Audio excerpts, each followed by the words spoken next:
Olá, sejam todos muito bem-vindos. Eu sou Carla Albuquerque, você está aqui no Pode Ser e hoje eu tenho a honra de ter aqui comigo essa pessoa adorável, incrível, uma advogada criminalista, a doutora Luísa Munchon. Isso mesmo. Olha, até dei uma olhadinha porque eu falei, quero falar o nome dela corretíssimo, é Munchon. Acertou completamente, mas é um nome meio pegadinha mesmo. Às vezes. Porque às vezes, assim, o nosso impulso é querer colocar um M a mais, né? Sim. Munchon. Eu falei, não, é Munchon. É até engraçado. Às vezes você tá no tribunal esperando sustentação oral, vão te chamar e falam um nome completamente errado. E aí você fica, vamos.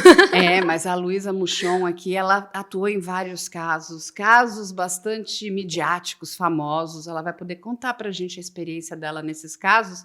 E olha, uma boa notícia para vocês, ela vai voltar mais vezes, porque eu já fiz esse convite para ela, e quando a gente tem gente boa, a gente quer aqui no canal. Porque essas pessoas, sim, têm que ocupar esses espaços de fala. Seja bem-vinda, Luísa. Muito obrigada, Carla. É uma honra para mim estar aqui. Acho o trabalho que vocês fazem incrível. É muito legal poder compartilhar um pouco da minha história, da trajetória, enfim, dos casos emblemáticos que eu participei, e não só deles, né? De um pouco, de uma forma geral, do que é a advocacia criminal e dos dramas que a gente vive. Mas antes de você contar desses casos aqui, todos que as pessoas querem muito conhecer, me fala por que você escolheu o direito e depois, né, o direito penal. Porque o penal é mais legal? Eu achei, mas acabei caindo meio fortuitamente no direito penal. Desde novinha, assim, sempre fui mais de humanas, o clássico. Sempre gostei muito de defender um ponto, então uma amiga brigava, eu ia lá, resolvia toda a situação, bem nesse esquema advogado mesmo. E quando comecei a pensar em vestibular, comecei a pensar em estudar, uma grande amiga minha, o avô dela tem um escritório super bem sucedido, grande, estruturado, e ele levou a gente para conhecer como funcionava o escritório. Ele falava muito sobre a dinâmica do direito, né, o que um bom advogado precisa. A gente falava, nossa, a gente tem que ser bom em humanas, história. Ele, não, tem que estudar matemática, porque o advogado precisa de raciocínio lógico, raciocínio rápido. E ele foi me levando um pouco para esse mundo e conhecendo, né. Na minha família, por exemplo, não tem nenhum advogado, nenhum juiz, nenhum promotor, mas eu fui me encantando um pouco por esse lado, conhecendo, né, a rotina desse avô da minha amiga, vendo tudo que ele fazia e me apaixonando. Estudei um pouco mais, decidi entrar em direito, passei, fiz Mackenzie, né? Me formei no Mackenzie, tenho ótimas lembranças desses anos na faculdade, uma instituição muito, muito, muito legal. E depois você foi para Portugal também. Fui. Estudei um semestre acadêmico em Coimbra, né? Que maravilhoso. Nossa, lá, eu não queria voltar, né? Eu voltei porque meus pais me obrigaram. Se deixasse, eu tava lá até hoje. A cidade é maravilhosa, o ensino da universidade é maravilhoso. Sim, completamente apaixonante. Eles são incríveis, realmente. A Universidade de Coimbra, ela tem um grande renome, né? Não, sem contar a estrutura histórica, né? Você tem aula numa faculdade super antiga. Acho que é a segunda faculdade mais antiga da Europa. Então, você tá lá tendo aula naquelas salas que realmente foram conservadas e tem aquela cara. Não, eu sou apaixonada. Você vai na biblioteca joanina, assim, você fala, dá vontade de sentar e ficar estudando cada um desses livros, tão lindo que é. Ou seja, a Luísa realmente gosta do que ela faz. Olha com a empolgação que ela está contando aqui pra gente. Aí você entrou, mergulhou no direito. Mergulhei no direito, eu queria estagiar logo desde o começo da faculdade, desde o segundo ano. Fiz estágio num escritório civil. Eu gostava, mas assim, serviu para aprender, entender bastante alguns conceitos, tipo, o que é um processo na conclusão, trâmite processual, né, as partes, redação jurídica, mas eu vi que aquilo não era para mim, era um contencioso civil de massa e decidi sair. E na época, quando você é estagiário, você não sabe muito bem o que você quer ainda. Então, tinha um namorado que trabalhava com tributário, falei, vou aplicar para o tributário. Tinha um outro namorado, gente, calma, só tinha um. Tinha um outro amigo que trabalhava numa outra área, eu falei, vou tentar porque fala bem. E aí um dia, passeando pela faculdade, vi um anúncio de que tinha uma vaga num escritório que chama Moraes Pitombo, aberta como estagiário.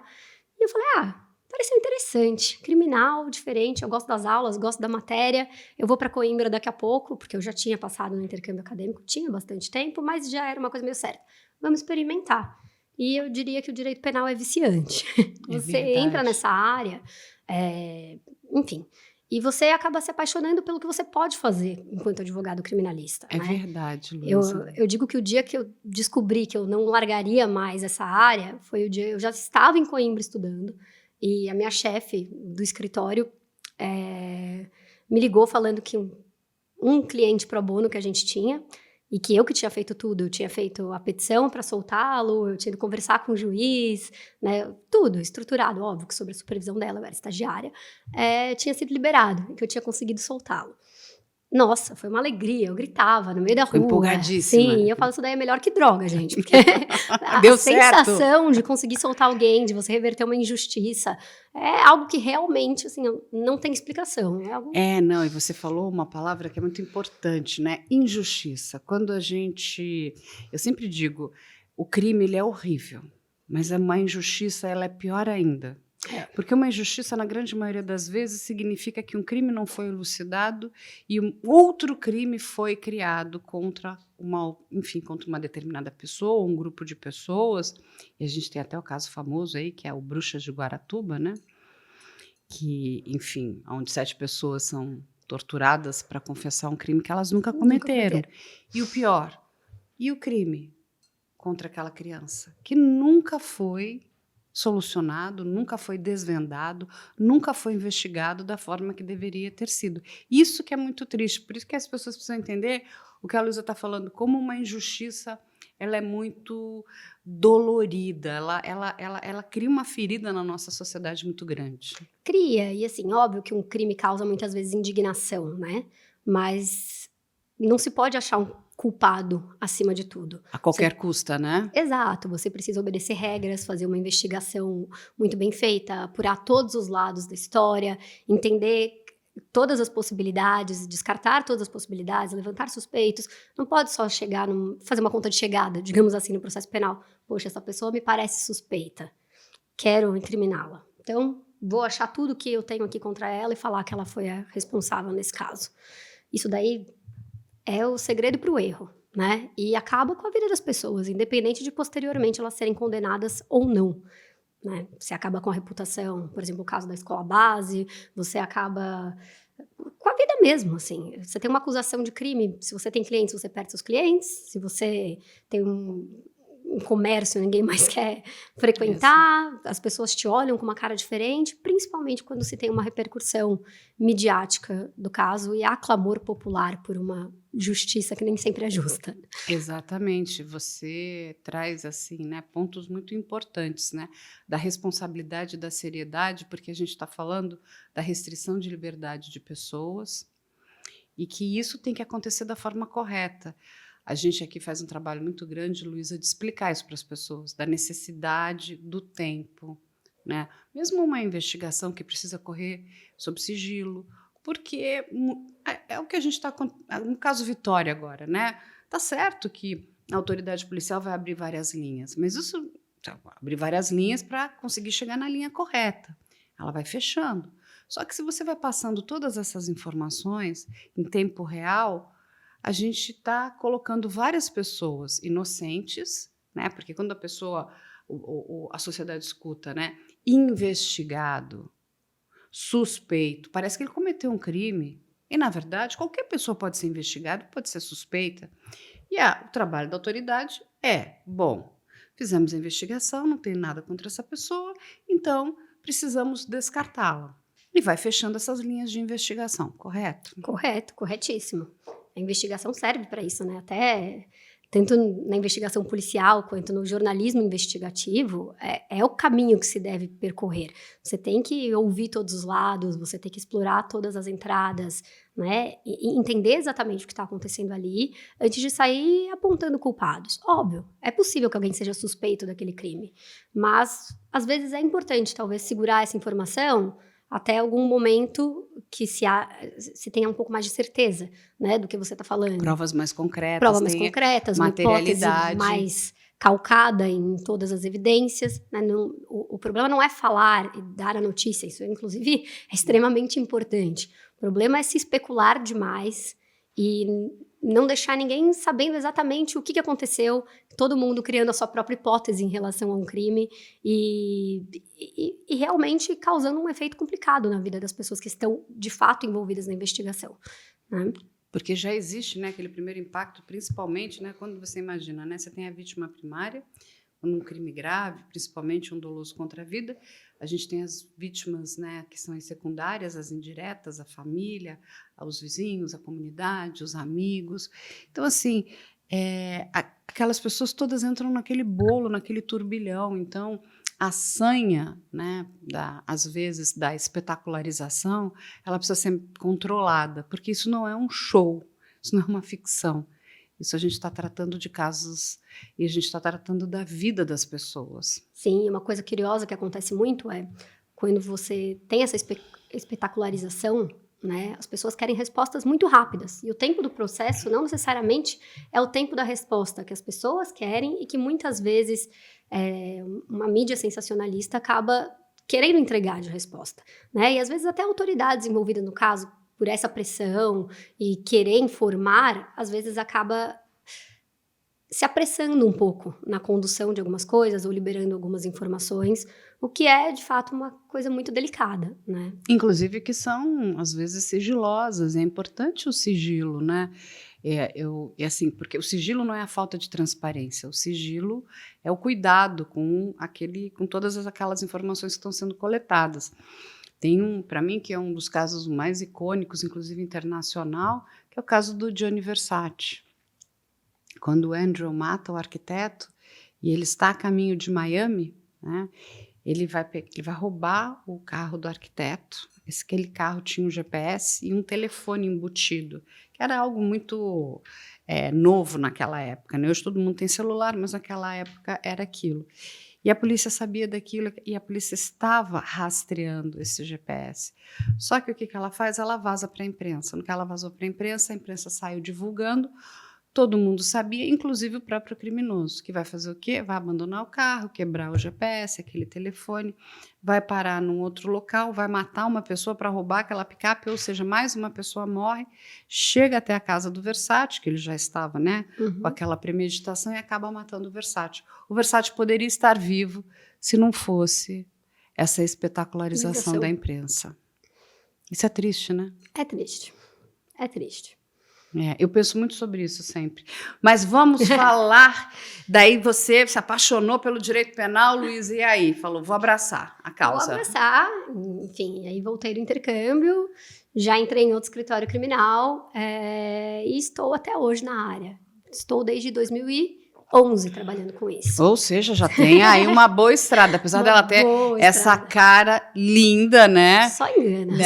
Mas que bom, gente, essa coisa maravilhosa. Olha como a gente, né, a nossa juventude está cada vez mais bonita, assim, né? A gente, assim, a Luísa já tem uma maturidade profissional, mas ela tem aí uma super jovialidade. Eu Parabéns. Isso é ótimo. O dia que a gente precisa ser madura, né, passar seriedade, a gente passa. Mas às vezes quando precisa utilizar a cara de criança para fingir, mas não sei muito bem o que está acontecendo, e tentar conseguir alguma coisa ali no gogó, a gente sempre usa. Tem que usar o que a gente tem ao nosso favor. Que legal, Luísa, parabéns. E aí, vamos entrar, porque assim, você atuou em alguns casos muito importantes aqui para o nosso país. Sim. Um deles foi o do Farah Jorge Farah, correto? Sim, correto. Como é que foi trabalhar nesse caso? Porque esse caso também foi, ele ganhou, assim, né, uma comoção. Esse caso, enfim, era um caso que já estava no escritório quando eu entrei, Uhum. Já tinha ocorrido um tribunal do júri, o escritório conseguiu anular o tribunal do júri, a condenação dele, por conta de uma questão da divergência sobre a capacidade dele. Né? Certo. Então, ele foi condenado como uma pessoa imputável e existia um laudo nos autos falando que ele era semi-imputável. Tá. Então, existia uma divergência entre o que foi decidido pelos jurados e pelo, né, que existia de prova nos autos. Então, foi anulado o júri. Quando eu entrei, eu assisti, eu não participei do plenário, né, mas eu participei dos recursos posteriores. Então, participei da apelação, né, eu participei do recurso especial, do recurso extraordinário, e eu que lidava, né, a partir do momento que eu assumi esse caso, porque o escritório era dividido em equipes, e eu não cuidava sozinha, obviamente, né? Tinha toda uma equipe por trás. Juntos, né? Exato. Né? Quando eu assumi, passei a ser advogada responsável por esse caso, eu conversava bastante com o Farah Jorge Farah. Ele é uma figura muito diferente, assim, né? Eu diria que ele é peculiar. Então, ele queria falar com a gente, ele aparecia no escritório, ele me levava flores. Ele foi estudar direito, não Ele foi foi? estudar direito, é uma pessoa super inteligente, assim, super inteligente. E esse evento acabou com a vida dele, né? Enfim, esse homicídio. Então, não acabou só com a vida da vítima, mas dele mesmo. Uhum. Ele se afundou, ele ficou um pouco perdido, a família não dava mais tanta atenção para ele, virou acumulador, super sozinho, super carente. Mas era uma pessoa que aparecia de vez em quando no escritório com uma flor pra mim. E a gente mergulha nos casos de cabeça, né? A gente abraça aquilo que a gente tem para fazer e a forma como a gente pode se dedicar no caso. E eu diria que foi um grande aprendizado para mim, principalmente porque na parte de lidar com o cliente, né? Não, e tem uma coisa muito interessante, né, Luísa? Porque acho que vale aqui uma parte para as pessoas entenderem que o advogado ali, ele não está defendendo o crime, ele está defendendo os direitos Exatamente. constitucionais e aquilo vale para todas as pessoas. No caso, né, do Farah Jorge Farah, ele era inclusive confesso, né? Ele era um réu confesso. Ele era um réu confesso, então a gente não estava julgando foi ele, não foi. O que se discutia eram outros aspectos na defesa do caso. E, inclusive, dosimetria de pena e uma série de questões. Mas ele era uma figura, como você falou, peculiar também. Peculiar, completamente peculiar. Aparecia no escritório com unhas compridas, né? Até quando ele faleceu, eu não sei a morte dele também. Eu sei a história porque foi o delegado Nico que chegou. Foi o delegado Nico que foi fazer tudo, enfim. Porque quando ele teria que retornar, né? Ele teria que voltar pro regime fechado. Na verdade, o que aconteceu? O DOP foi até a casa dele, que é o departamento que o delegado Nico estava à frente, em se sabendo que era um caso de grande repercussão, que a imprensa inteira ia estar na porta. E quando ele chega lá, exatamente, ele estava morto, né? Na verdade é um pouquinho diferente Conta a sua versão. O que aconteceu foi, ele recorreu, né, a apelação, a gente conseguiu resolver questões de dosimetria da pena, mas não teve um júri anulado, o tribunal não poderia sequer absolvê-lo ou fazer uma outra manobra, né, em relação à condenação, por conta da soberania dos vereditos. Nós entramos com recurso especial, né, e extraordinário sustentando as teses, e na época que foi julgado o recurso especial dele, foi bem na época que houve aquela alteração do entendimento sobre a questão da prisão, no momento em que você mandaria ao cárcere as pessoas condenadas, né? Então, que era a questão da prisão em segunda instância. Então, ele já havia sido julgado pelo Tribunal de Justiça de São Paulo, foi julgado pelo STJ, o STJ condenou e determinou que fosse expedido mandado de prisão para que ele fosse preso. Com a notícia que saiu da imprensa de que havia sido julgado e com a determinação de que fosse expedido mandado de prisão, no dia seguinte o Farah acordou e tinha muita gente na porta da casa dele. Tinha polícia, tinha imprensa, tinham populares ali interessados no que podia acontecer. E eu lembro direitinho que ele me ligou 6 horas da manhã. Doutora, tem um monte de gente aqui na minha porta. Eu vou ser preso? Eu falei, olha, tem determinação para você ser preso.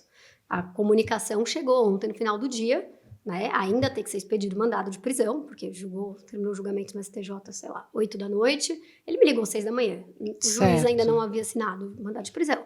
Mas isso vai acabar acontecendo. Vai me avisando como é que as coisas estão aí. Se você quiser sair desse local, ir para um lugar mais tranquilo, a gente encaminha o motorista do escritório para te buscar. Me avisa, não, quero ficar na minha casa. E ao longo daquela manhã, a situação foi se escalando, né? Foi chegando mais gente, mais gente, mais imprensa, né? A polícia, antes que só estava ali posicionada, começou a tentar entrar mesmo na casa dele.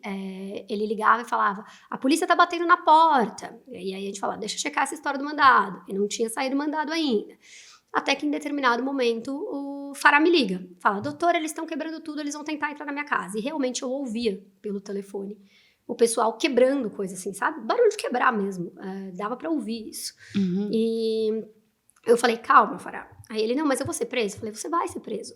Assim, se a sua prisão neste momento for irregular, a gente consegue te soltar, mas você vai ser preso. Então, o melhor que você tem para fazer é se entregar, porque havia uma condenação e determinação de prisão. Né? De fato, não oferecer resistência, porque só vai ser pior. A polícia fazer isso antes do mandado ser expedido é algo que deve ser conversado, não deve acontecer. Mas A moral da história é que ele iria ser preso. E aí eu falei, se entrega, é a melhor coisa, eles não vão Sim. quebrar sua casa, não vão quebrar suas coisas, né? Você não vai se machucar, você não vai se preservar. Ele, tá bom. Aí ele grita no telefone falando, eu vou abrir. Me dá 1 segundo que eu vou trocar de roupa, porque eu não tô com uma roupa própria pra me entregar. Desliguei, fui avisar o pessoal do escritório o que estava acontecendo, né? E a orientação que tinha sido passada. No que eu estou no telefone com o meu chefe à época, o Fará liga de novo. Eu olhei ele ligando, desliguei e fui tentar atender. Nada dele. Fiquei ligando. E ele já não atendia mais. Nada. E aí, eu estava em trânsito, indo até a residência do Fará, porque com tudo isso eu peguei o carro e fui pra lá. E começaram a sair as notícias de que ele tinha primeiro tentado suicídio, aí a polícia entrou na casa dele e que depois, de fato, foi confirmada a morte, né? E na época até saiu um monte de notícia na imprensa de que ele havia se vestido de mulher antes de se matar, cortou as 2 artérias femorais, ele era médico, tinha um vasto conhecimento nisso, colocou uma música tenebrosa. Botou um Requiem, não é isso? Colocou uma música meio... Fúnebre, exatamente. Isso, que era como se fosse o fim, Exatamente. Né? Uma coisa meio também E o curioso teatral, né? É que não foi que ele se vestiu de mulher para aquela situação. Nas visitas dele ao escritório, ele já vinha fazendo isso. Ele já estava ele já ia com como calça uma coisa legging, de transição de gênero. Sim, tá. Um dia até ele me procurou e falou, doutora, se surgir alguma notícia falando que o Fará Jorge Fará, por exemplo, tem peitos, é porque eu tô fazendo um tratamento com um remédio que acaba desenvolvendo as mamas até em homem. Mas cada vez ele ia se transformando um pouco. E era estranho ver. Eu falei, gente, ele tá usando coisas femininas. Isso já vinha acontecendo. A unha comprida, como você falou. A unha super comprida. Tipo uma unha de mulher, ele deixava o cabelo assim. um pouco mais comprido. Ele, de fato, estava com seios. Ele usava rasteirinhas femininas, inclusive com Entendi. brilhos. Isso já... Ele estava numa transformação Ele ali. estava numa transformação. Não foi que ele colocou uma roupa de mulher ali. Mas olha que importante o que a Luísa conta, né? Porque a informação que chega para a imprensa, porque a imprensa não tinha esses bastidores de que ele estava, né, possivelmente num processo de transição. Inédita, e a imprensa, e o que chega para a gente na imprensa é que quando a polícia entrou, ele já estava morto, com a femoral cortada, e ele estava vestido de roupas femininas. E até então, como ninguém tinha essa informação, é algo que, né, naquele primeiro momento chocou. Qual era a mensagem que ele estava querendo passar? Até especularam que ele estava tentando ali representar a Maria do Carmo, um pedido de desculpas. É uma loucura isso. Não, porque aí vem todo tipo de especulação, Existem todas as teorias do mundo, né? Então... Mas olha só, aí quando a Luísa conta, ou seja, ele já vinha num processo, talvez, possivelmente, ele ia optar pelo gênero feminino, né? Porque já estava caminhando ali, né? Ele já... Enfim. A finalidade do processo dele, ele nunca me falou, mas era algo que eu já tinha notado. Toda vez que ele ia no escritório, ele levava uma flor e eu reparava que ele estava com alguma coisinha diferente. Ou uma roupa mais afeminada, ou realmente o desenvolvimento dos seios. Assim, ele estava fazendo isso antes. E ele já estava usando roupas femininas antes, né? E o Fará sempre falou, assim, desde de quando ele foi julgado no tribunal do júri. Se eu for preso de novo, eu vou me matar. E as pessoas nunca davam Ele não queria voltar. Eu imagino que a experiência do cárcere tenha sido... Não é boa para ninguém, né, gente? Essa é uma realidade. Assim, ele é culpado do crime, ele de fato fez, ele é confesso. Sim. Não estou aqui para discutir e, inclusive, respeito muito a dor de toda a família, né, da vítima, de todos os envolvidos nisso. Mas ele é uma pessoa que ele pagou a pena dele ao longo dos anos que esse processo durou, que durou muitos anos, né? Os fatos, se eu não me engano, porque agora já faz bastante tempo, são de 2001. Isso daí aconteceu em 2017. Então... A gente está falando aí de 16 anos, 16 anos de um processo, de 16 anos dele andando na rua e sendo estigmatizado pelas pessoas, 16 anos que ele virou uma pessoa completamente solitária, que não tinha mais um amigo, não tinha mais uma família, que realmente perdeu a carreira, que perdeu tudo, óbvio. Eu estava conversando outro dia com o Santoro também, o Luciano Santoro, e ele me trouxe luz a um detalhe, né? Até da questão das nossas leis e da problemática de todas elas. Porque ele fala o seguinte, as pessoas vão ali colocar muito mais peso, né? Dependendo... Quando a gente fala de um crime hediondo, né? Um crime doloso contra a vida... para a questão, né, do vilipêndio, né, no caso, né, vou te decapitar, eu vou te esquartejar, que foi no caso do Santoro, foi com a Matsunaga. Sim. Com o caso do Fará, que estava com vocês, foi com o da Maria do Carmo. Para as pessoas é muito difícil ver essa atitude, ela se torna maior do que o próprio crime, que é o crime principal, que é o homicídio, né, que é você tirar a vida de alguém. Esse é vamos dizer, é onde todos nós temos que estar focados, né? Assim, tirou a vida de uma pessoa. A vida da pessoa. Mas não é só o tirar a vida da pessoa, mas é assim, não, esquartejou, espotejou, tentou decapitar, assim, aí é a questão, né, de você de repartir o corpo. Então ele fala, a Elise, ela é julgada muito mais pela sociedade, pelo esquartejamento, do que pelo próprio homicídio. Eu acredito que no caso do Fará, isso também deva ter acontecido. Com certeza, e o caso tinha várias peças não muito decifradas, né? Inclusive partes do corpo dela que nunca foram localizadas a partir do esquartejamento. Uhum. Então, o pescoço dela e o coração dela nunca foram achados. O sangue nunca foi detectado no local, seja na pia, seja, enfim, na sala de cirurgia em que o crime aconteceu, né? Então, para quem não sabe, ela foi anestesiada com dormonide e enquanto ela dormia... foi esquartejada, ensanguinada, enfim. E nunca encontraram nem o sangue dela, nem essa parte do pescoço e do coração. Então, falavam na imprensa de que ele participava de rituais satânicos, criaram a tese de que ele teria bebido o sangue dela. Coisas nunca comprovadas, mas é um caso que, até por ter essa parte um pouco desconhecida, as pessoas acabam ficando intrigadas, curiosas, né? E que chama a atenção. Pô, o cara matou, e o que ele fez com o sangue? Todo mundo... quer ir atrás disso. Porque assim, é muito difícil para a sociedade, eu consigo compreender isso, né? E, de novo, o crime principal, o pior dos crimes é o homicídio, né? Que todas as pessoas entendam isso. Mas por que ele ainda fez tudo isso? Por que ele fez o desmembramento do corpo? Por que ela desmembrou o marido? Né? E assim, é muito difícil para a sociedade entender, né, o comportamento da pessoa que e aí faz eu tenho isso. Uma teoria, porque eu realmente acho que todo mundo está suscetível em algum momento chegar em algum limite e eventualmente matar uma pessoa. Não acho que todo mundo vai fazer, Deus me livre disso. Mas eu acho que existem situações em que você, para se defender, para defender o outro, ou que você sai de si, acabaria sendo possível que você entrasse nessa situação. Agora, isso aconteceria numa eclosão. Agora, a pessoa que ultrapassa aquilo é o que intriga as pessoas, porque elas não encontram mais a correspondência do, poxa, nessa situação talvez eu faria isso, nessa situação existe alguma explicação. Então, no caso da Elise, um relacionamento super abusivo, no caso do Fará, que ela ligava não sei quantas mil vezes para ele, não justifica matar? Não justifica matar, obviamente, gente, não me entendam a mal, mas pode desencadear um surto numa pessoa que não vai conseguir mais responder por ela. Agora... O que leva essa pessoa a ir além daquilo, do surto, de falar, opa, parei por aqui, matei uma pessoa, socorro, deixa eu ligar pra polícia, meu Deus, o que aconteceu na minha vida? E de querer ir mais, de querer esquartejar. Então, eu acho que, além da curiosidade, mexe com a questão de você mostrar, tipo, não, isso não é humano, foge do que seria humano. Isso. Né? Porque, assim, e ele chegou, Luísa, em algum momento, não sei se isso aconteceu, mas a tentar, assim... explicar por que ele performava aquelas cirurgias, porque ele não tinha licença para fazê-lo. Não, ele era médico, sim. Sim, mas não cirurgião. Ele era cirurgião plástico. E ele tinha uma clínica, ele tinha CRM, ele era médico, ele fazia cirurgias plásticas, né?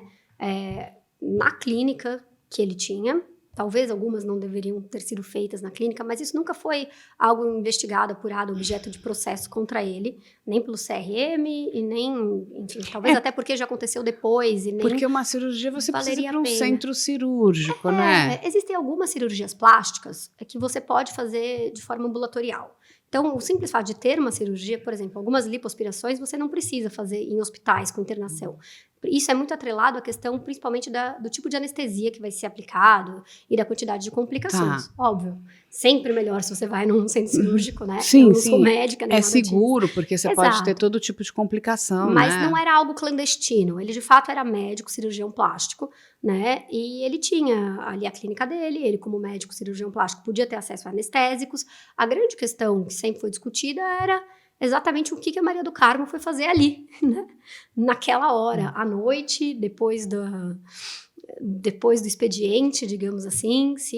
O que se discutia muito era, ela foi atraída até lá ou ela foi ela espontaneamente porque ela tinha falar com feito ele. uma cirurgia com ele, Ela correto? era paciente e eles tiveram um relacionamento amoroso, Uhum. né? E a Maria do Carmo, existe, inclusive, registros nos autos, não sou eu que estou inventando, nem o Pará que É falou. verdade, que ele de Ela ligava telefonemas, para né? ele muitas e muitas vezes. Ela ligava no celular, na clínica, na casa dele. Ela, às vezes, conseguia monopolizar mais de uma linha telefônica ao mesmo tempo, fazendo ligações pro Fará. Então, ela ligava o dia inteiro.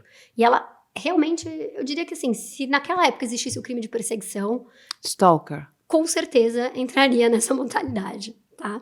Mas não existia. E ela perseguia mesmo ele através dessas ligações telefônicas. O que ele dizia é que ele não aguentava mais, que realmente era algo muito absurdo, que um dia ele saiu de si numa dessas visitas que ela teria ido atrás dele, Certo. né? E ele estava ali, estava no consultório, que eles teriam brigado, ela foi pra cima dele, ele deu a injeção e que ele apagou, que ele não lembra mais de nada, né? Ele não lembra do que ele teria feito. Ele dizia que não lembrava.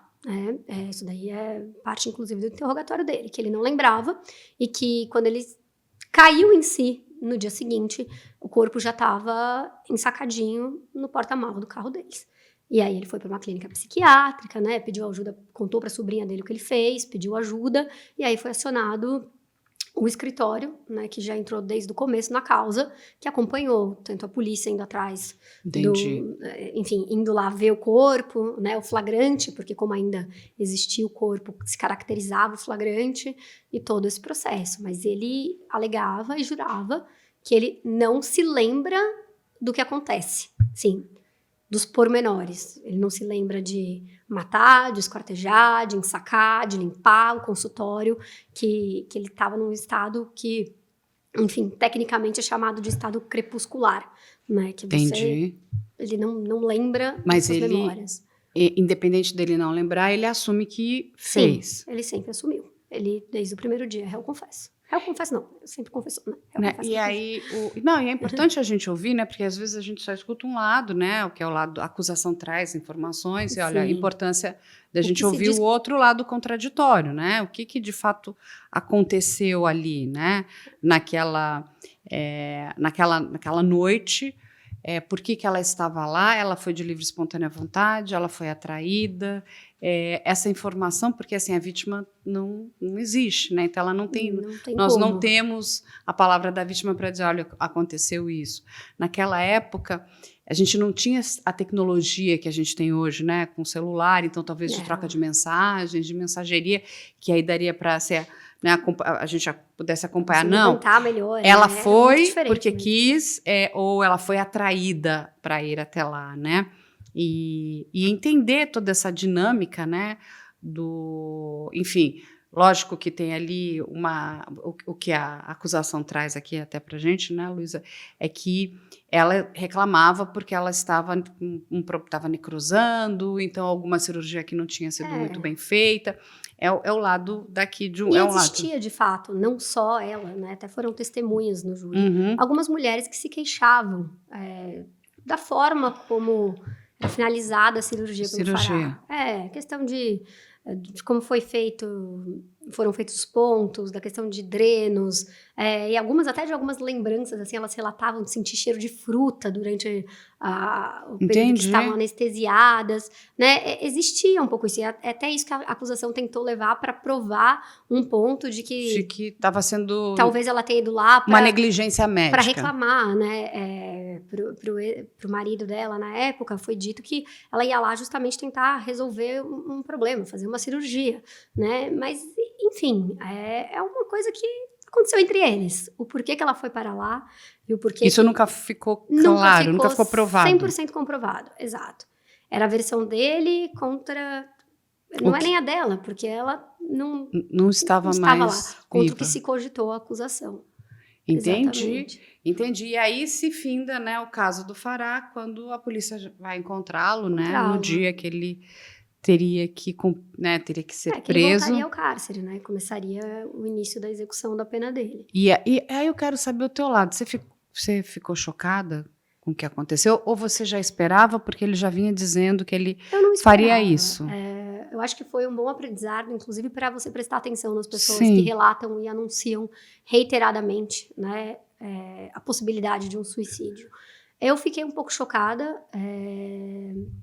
mas são, digamos, os ossos do ofício, né? A gente não pode controlar o que acontece com o cliente, as reações deles, né? E foi muito difícil, até porque eu era bem nova, enfim, tinha pouco tempo de formada. Sim. A primeira vez que acontece isso de, por exemplo, ter mandado de prisão para um cliente que você que está cuidando, que você tem que acompanhar, e o cliente acaba, enfim, se suicidando, tentando te ligar ali ao mesmo tempo.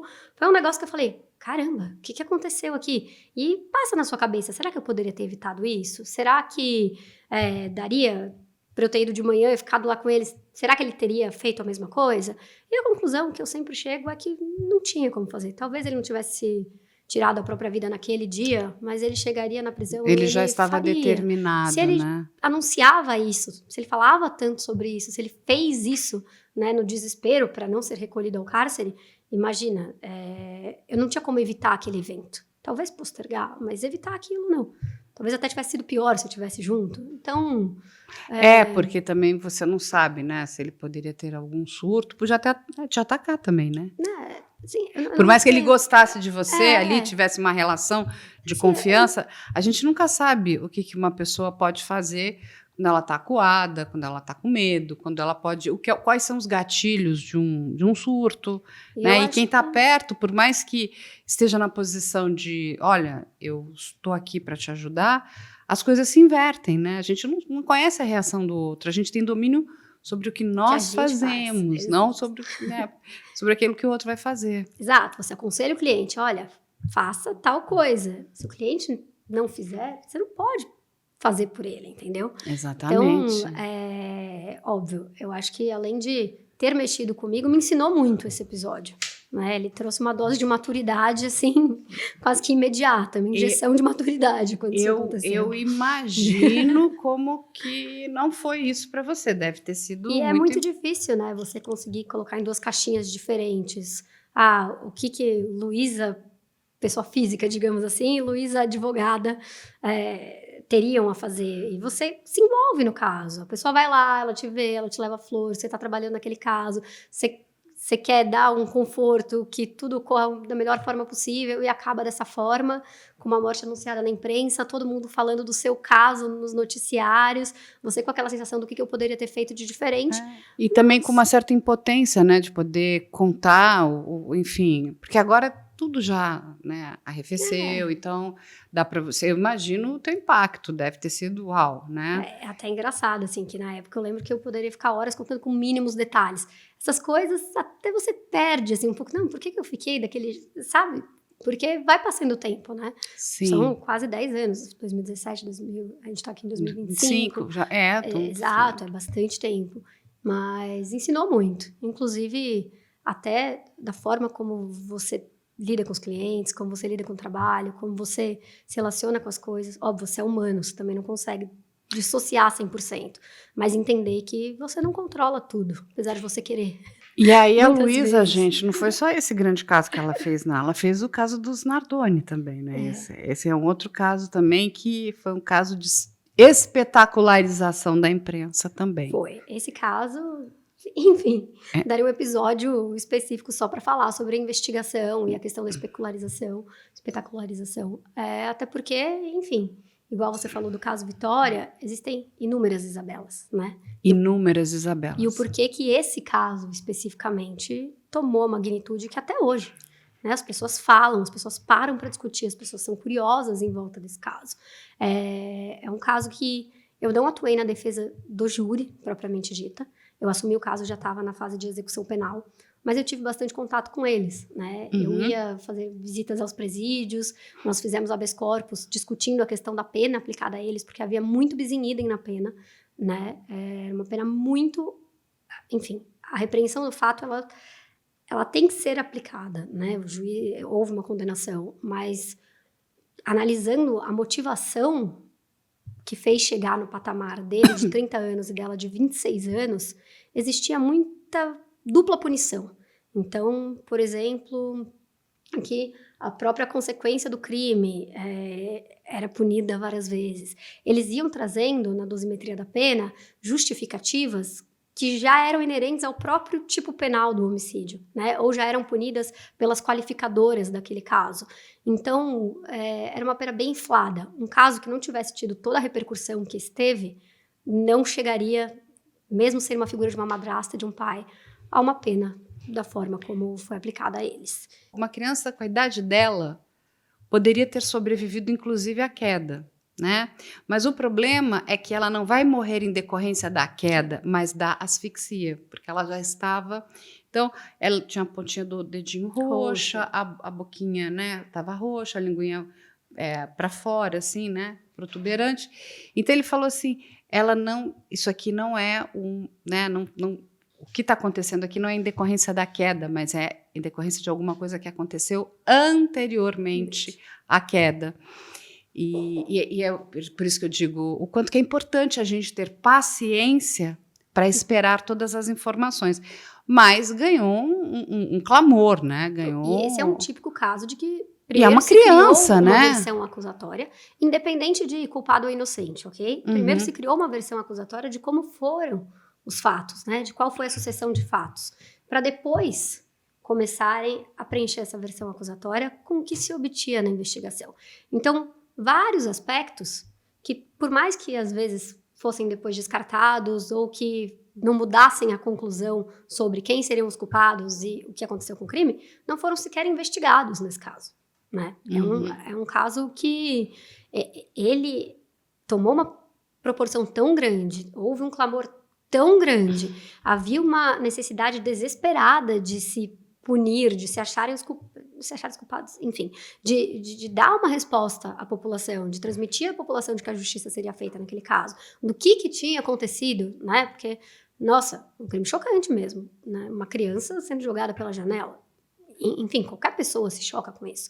Mas a proporção que isso tomou, o tamanho que isso tomou, até o fato de alguns pronunciamentos deles, né? Tipo, uma entrevista foi dada no Fantástico, né? E algumas coisas que foram acontecendo que a história fugiu completamente do controle. Eu acho curioso que, assim, até hoje, as pessoas se interessam até se eles estão juntos ou não. Se eles namoram ou não. Virou uma coisa... Assim, e isso, quase que reality show, digamos isso assim. Eu acho um pouco bizarro. Eu tenho que, na verdade, que concordar com você, principalmente esse pós, porque, assim, hoje as pessoas têm interesse na vida da Suzane, da Elisa, dos Nardoni. As pessoas acompanham, né, o que aconteceu assim, com... realmente, enfim, eu acho o seguinte, a gente tem leis, você pode, se você não gosta das nossas leis, você precisa rever em quem você está votando e cobrar dos nossos legisladores, mas, o seguinte, se ele cumpriu a pena dele, né, e passou o tempo dele na penitenciária, que já diz o nome, né, já cumpriu a penitência dele, a gente, mas eu não acho justo porque uma criança morreu. Enfim, cada um tem, né, o seu achar ou não achar. Isso pouco importa no sentido quando a gente está falando das nossas leis. A lei tem que valer para todo mundo. E ela é igual para todos. Exatamente. Não pode se usar porque o que ela fez afeta moralmente mais uma pessoa ou outra. Exatamente. Muitas coisas eu não gosto também, mas eu respeito, entende? Sim. Tem muitas coisas que eu também não concordo, mas ali eu vou respeitar. Agora, depois que, então, você cumpriu a pena, tá ali, e você ainda continua sendo esse objeto de, quase que de...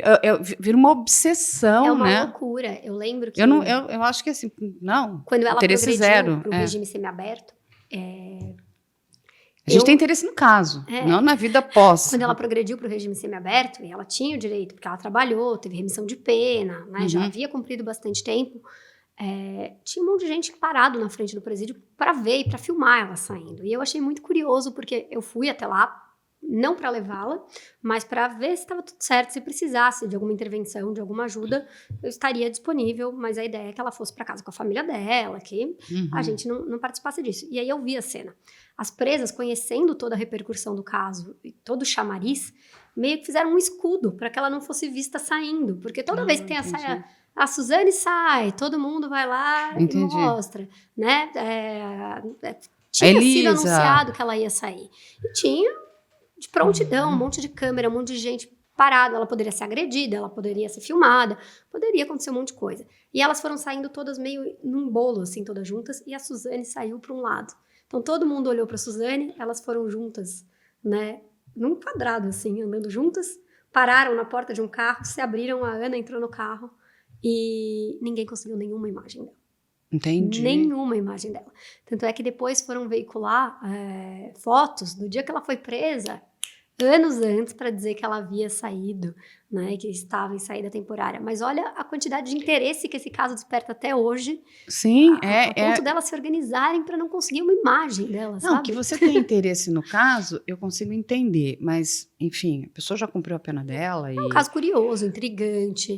E assim, e a gente não tá falando, eu até entendo a pessoa ficar muito preocupada com o maníaco do parque, né? Porque ele é um perigo iminente ali. Sim. Ele é um serial killer e realmente eu não gostaria de ter ele perto de mim de jeito nenhum, entendeu? É uma pessoa, enfim, a gente olha esse quadro ali, né? Tem algumas, tipo um Ted Bundy, um Jeffrey Dahmer, né? Um Chico Picadinho.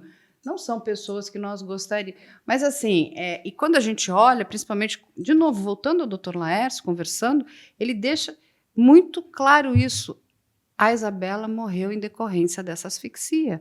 Não foi em decorrência da queda. Uhum. E mais ainda. Então, isso tudo aconteceu naquele apartamento, né? Toda a problemática ali. Foi tudo muito desorganizado, no sentido de que as coisas foram acontecendo, foram saindo do controle, eles não tinham conhecimento técnico para entender que ela tinha vida, que ela não estava morta, e não tomaram as devidas providências necessárias ali de pedir ajuda. Também uma questão de uma baixa cognição ali, que eu teria ligado você também, agora, rápido, né, o pior cenário do mundo. E aí, eu acho que aí tem de novo, né, a coisa que choca todo mundo é uma criança ser jogada da janela, que é como, então, vou querer, sabe, aquilo vai ser o meu álibi, porque alguém entrou, porque alguém fez, e aí começa... O que eu acho que intriga todo mundo é que eles nunca confessaram a prática do crime. Sim. Então, é engraçado, a primeira vez que eu fui visitá-los, né, que eu encontrei com eles na cadeia, eu fui lá, falei, como é que eles são? Eles são pessoas, você senta aqui, conversa, fala da vida, fala do filho, fala disso, fala daquilo, e aí você fala, será que foram mesmo? Porque até hoje eles Você fica com dúvida, é isso? E aí você fica com a dúvida do tipo, será que foram eles mesmo? Mas também investigaram um monte de coisa, e na investigação nunca se comprovou que efetivamente foi, mas também não se comprovou que não foi. É aquela questão de talvez mais peças, mas assim, é muito... Para mim foi assim, doido, assim. Teve num momento que eu tinha muita convicção, depois eu também tive momentos que eu falei, mas será que realmente não entrou ninguém? Mas depois eu conversar com o Dr. Laércio, que ele explica, Carla, ela morreu aqui, ó, quando ela começa a engolir o vômito. Eu falei, isso foi o estertor da morte da Isabela, não foi a queda da janela. Que aí tanto se fazia, joga boneco, faz isso, faz não sei o quê, né? Aquela coisa toda, né? Fizeram uma super aí não foi aquilo foi uma atitude de pessoas que, enfim, é completamente reprovável você fazer isso com uma criança, mas uma pessoa que no momento ali do desespero dela achou que aquilo era a melhor saída, né? E, no fundo, era a pior das saídas. A melhor saída era ter ligado de novo para o 192, pedido ajuda, pedido socorro para o SAMU.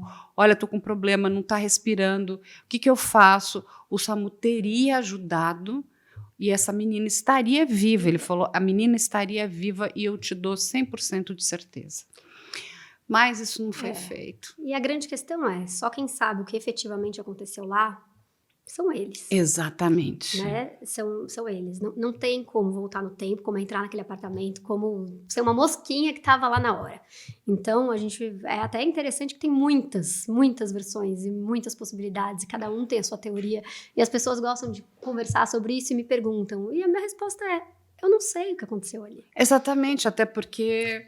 Às enfim, vezes dava dúvida, você conversava, você ficava, será? Será que não pode ter acontecido alguma coisa? Às vezes você fala, não, mas é muito pouco provável. Então, assim, até saindo um pouco da figura de advogada, aí como uma tive pessoa, o privilégio né? de ter contato, né, com eles e com coisas que, enfim, nem todo mundo tem, mas não dá para saber o que aconteceu ali. E vai continuar entregando todo mundo por muito tempo. E aí tem um outro caso, que aí a gente vai falar, que aí já nós não estamos falando de homicídio, mas é um caso gravoso também, né? Que trouxe, né, abalou o nosso país. Foi a Lava Jato.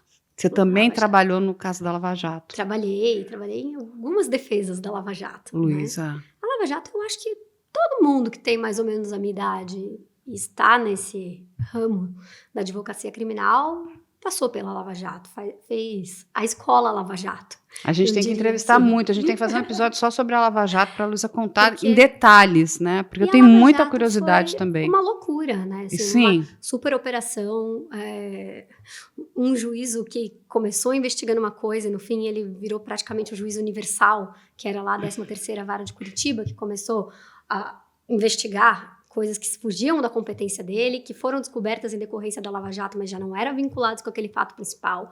A gente teve, na época da Lava Jato, a eclosão, né, e inclusive o aprimoramento do que é uma delação premiada, uma colaboração premiada. Todo mundo aprendeu até o que era isso, né? Foi muito discutido o que pode, o que não pode dentro de uma colaboração, quais elementos são válidos, né? Eu brinco que era quase um bingo você ler as colaborações, porque parecia que para a pessoa conseguir homologar a colaboração, precisava mencionar 3 vezes o nome do meu cliente. Aí você ia ler, tava lá, algumas vezes em fatos que, assim, não tinha nem justificativa, não tinha nada que vinculasse, que não fazia o menor sentido. Então, começou a virar um salve-se quem puder, né? O poder público querendo prova e querendo investigar de fato, porque existia um crime. Super esquema de corrupção. Sim, então agora, o crime existia, a questão é como foi feito. Agora, o ponto, mais uma vez, nem tudo que se cogitou necessariamente tinha acontecido, né? A forma como você obtém a prova é tão importante quanto a prova que você obtém. A gente está falando muitas vezes reprovável. A competência, né? O juiz que pode investigar é um juiz específico, né? Existem algumas regras, alguns critérios, mas principalmente o territorial. É um juiz específico, não é tudo o mesmo juiz. O processo, ele tem que seguir. Eu brinco que ele é igual um jogo. Você está jogando um jogo. Tem regras. Se você não cumpre a regra, você perde, né? Então, o processo é um joguinho. Você vai lá, você cumpre. Você não cumpriu a regra, volta do começo. Começa tudo de novo.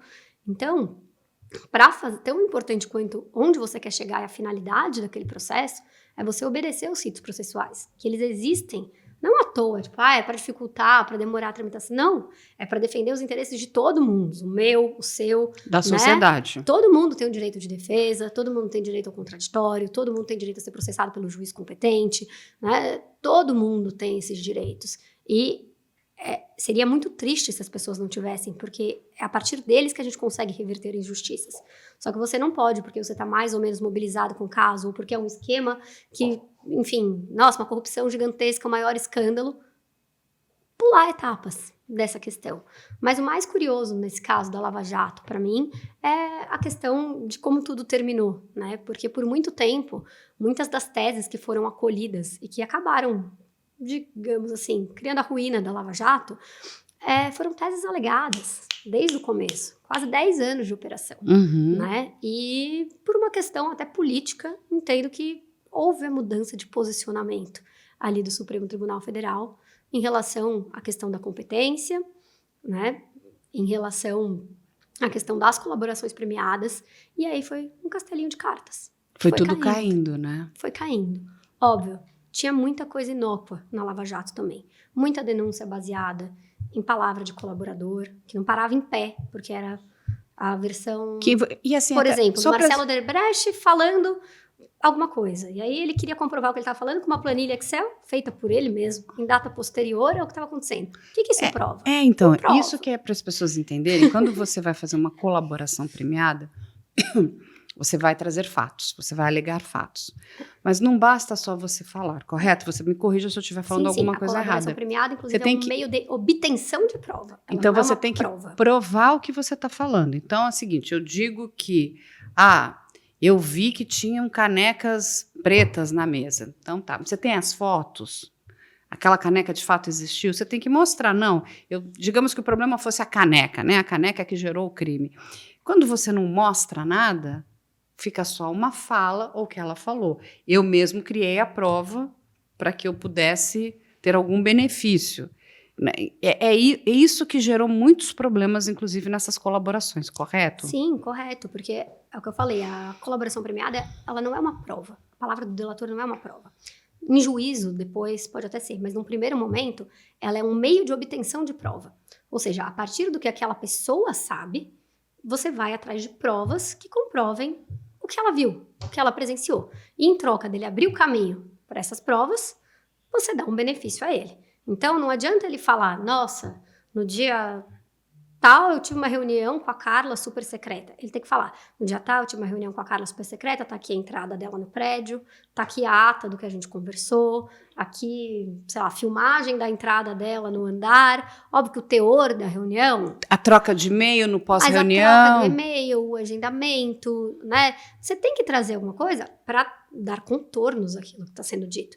E muitas vezes, principalmente depois de algum tempo, as delações pareciam justamente um jogo de bingo, assim, que tinha que dizer o nome de tal pessoa que ainda tinha pouco elemento contra ela, ou então que imaginavam que tivesse algum envolvimento, e aí quando você vai ver, nada se comprovava em relação, aí tacava a delação premiada, né, vou falar aqui, então para te dar o benefício, você não tem nada de tal pessoa para me entregar? Então assim, óbvio, eu não estive nas reuniões em que eram firmadas, mas a sensação de quem estava lendo aqueles anexos e aquelas colaborações, muitas vezes era essa mesmo, de que alguns fatos eram colocados ali isso é assustador, mas nunca seriam né? comprovados, e isso era utilizado como embasamento.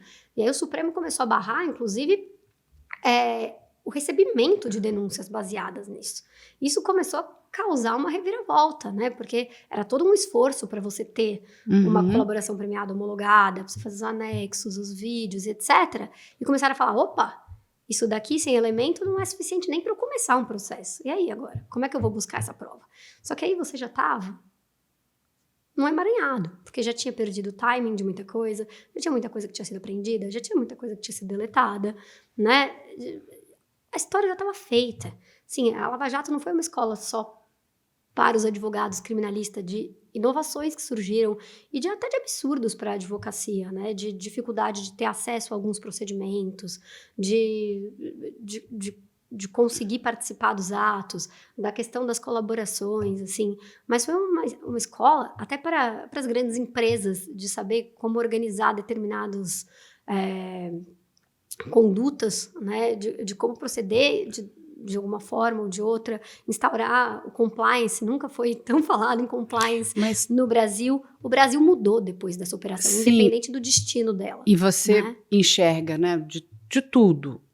A gente tem coisas boas. Eu entendo que, por exemplo, a questão do compliance foi muito importante, porque as empresas hoje elas estão muito mais preocupadas, elas estão mais transparentes.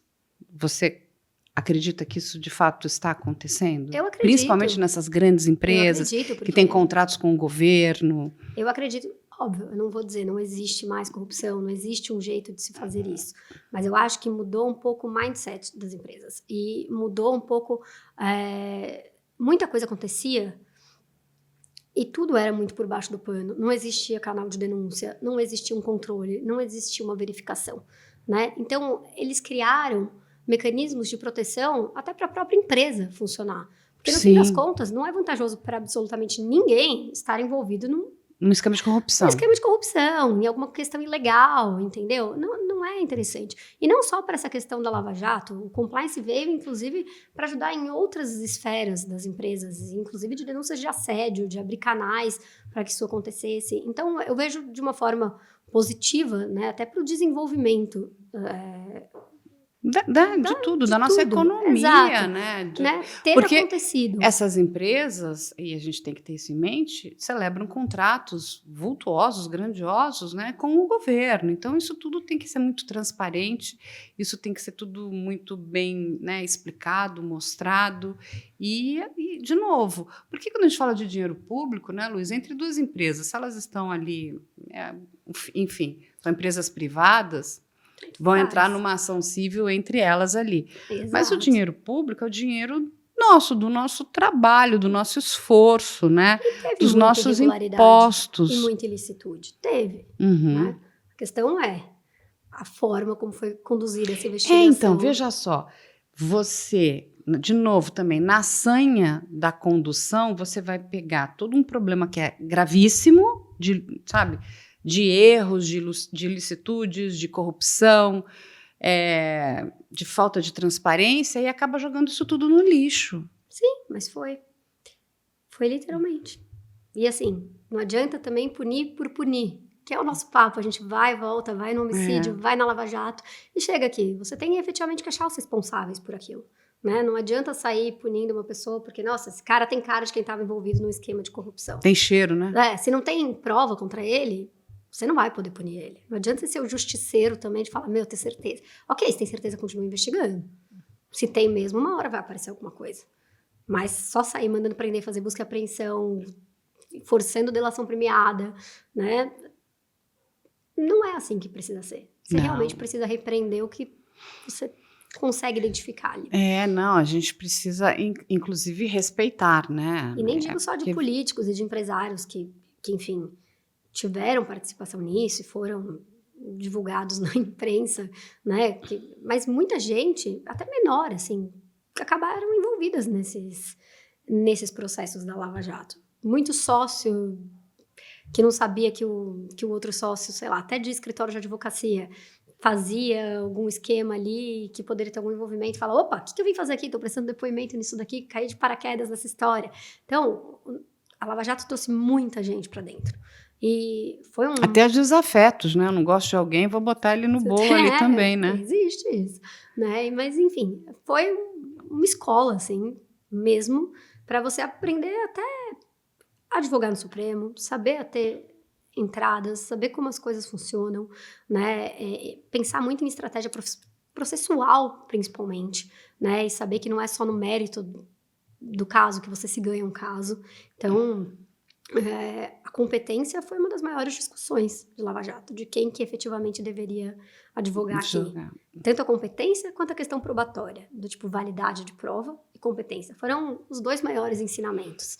E até da própria cadeia de custódia da prova. Tanto é que isso foi regulamentado depois, né, pelo Código de Processo Penal, justamente porque teve muita bagunça antes. Então, trouxe frutos bons. É triste ver como algumas coisas se desenvolveram no âmbito dessa operação. Como a gente não está falando de um caso específico, fica mais difícil ser concreta aqui, mas assim, como algumas coisas decorreram, por exemplo, de você anular algumas condenações que efetivamente talvez tivessem embasamento para isso, justamente porque a regra do jogo não foi seguida, né? E é muito triste você saber que a regra do jogo tão importante não foi seguida, que princípios básicos não foram respeitados.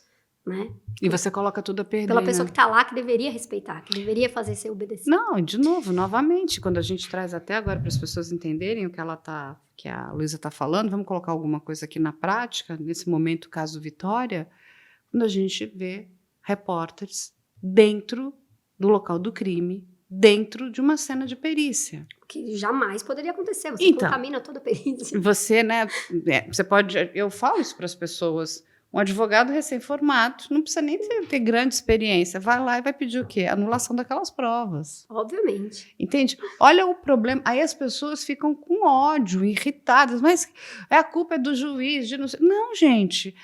A culpa é de um monte de coisas que foram dando erradas e a sanha faz o quê? Faz com que as coisas não aconteçam da forma correta e tá ali. O advogado está ali para olhar o seguinte, não, mas isso aqui nós temos um erro, exato. Não é? Vai pedir anulação daquela prova. E essa regra não tem porquê de existir, né? Então, ela não existe, nossa, acho que ia ser legal se ninguém pudesse entrar na perícia, vamos colocar. O legislador pensa no Você porquê. pode mexer, você pode, né, enfim... é macular uma prova. Então, assim, são Pode questões... suprimir prova, prova. você pode, sei lá, Mexer no local do crime, a gente não sabe o que pode acontecer. mil coisas podem acontecer. Entendeu? E é isso que todo mundo precisa ter em mente, né? Porque enquanto tá todo mundo naquela ansiedade da investigação, a gente tem que tomar muitos cuidados, inclusive nós, imprensa, né? Vamos colocar, não posso estar lá, eu preciso aguardar. Assim, eu acompanho vários casos, né, Luísa? E assim, eu tenho muitas informações, mas tem informações que jamais. Sabe assim, estragar, atrapalhar uma investigação policial. Tem um limite, né? Não, eu não posso fazer isso, sabe? Eu não tenho esse direito em respeito à vítima, em respeito à população, sabe? Assim, em respeito a muitas coisas, em respeito à minha carreira. Como que eu vou agora sair repassando informação que não está nem confirmada, não está bem embasada, não está bem trabalhada, não está bem checada? Vou me colocar dentro de uma cena de local de perícia, porque eu quero ter uma foto. Gente, sabe? As pessoas enlouqueceram. É autopreservação para o jornalista. Exatamente, né? A gente precisa guardar. E olha só o que pode acontecer. E a gente vem falando sobre isso.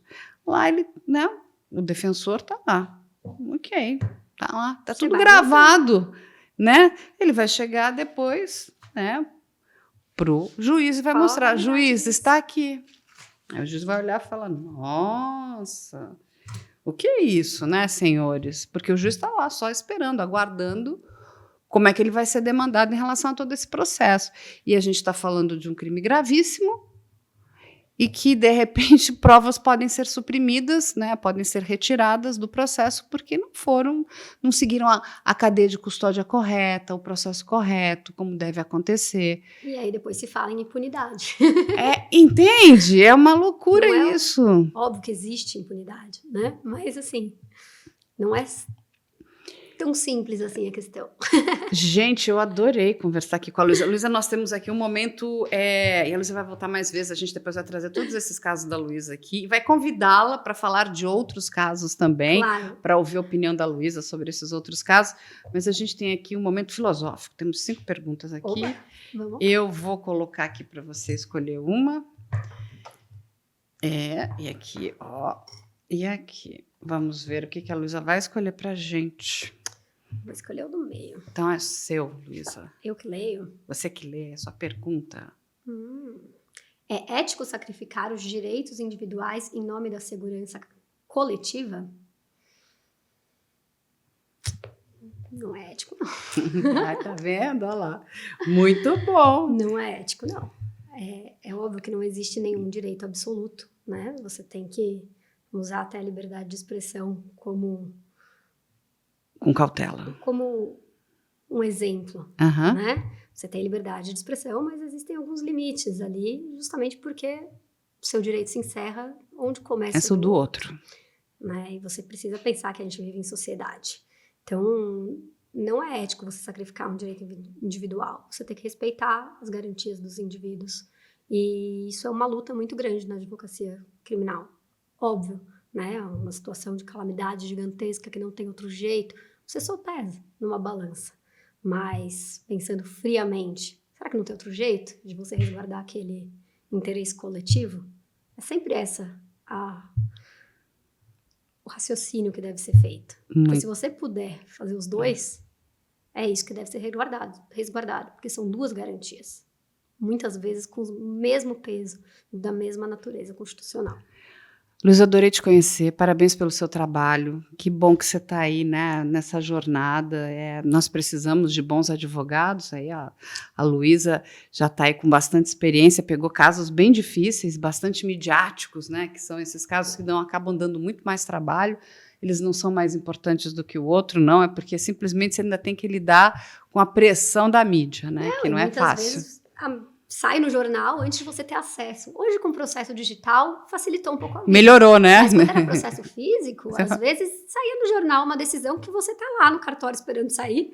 E você não tem acesso. E aí o cliente sabe antes que você. E aí também tem toda essa outra questão, assim, de existir um curso para advogados lidarem com casos com repercussão midiática. É verdade. É realmente diferente. Até saber a hora do que você fala, do que você não fala, a hora de se manifestar, de tudo. É verdade, isso é muito importante. Luísa, adorei te conhecer. A gente espera que a Luísa volte muitas outras vezes, ela já está convidada. E esse foi o Pode Ser dessa semana e a gente espera você na próxima semana.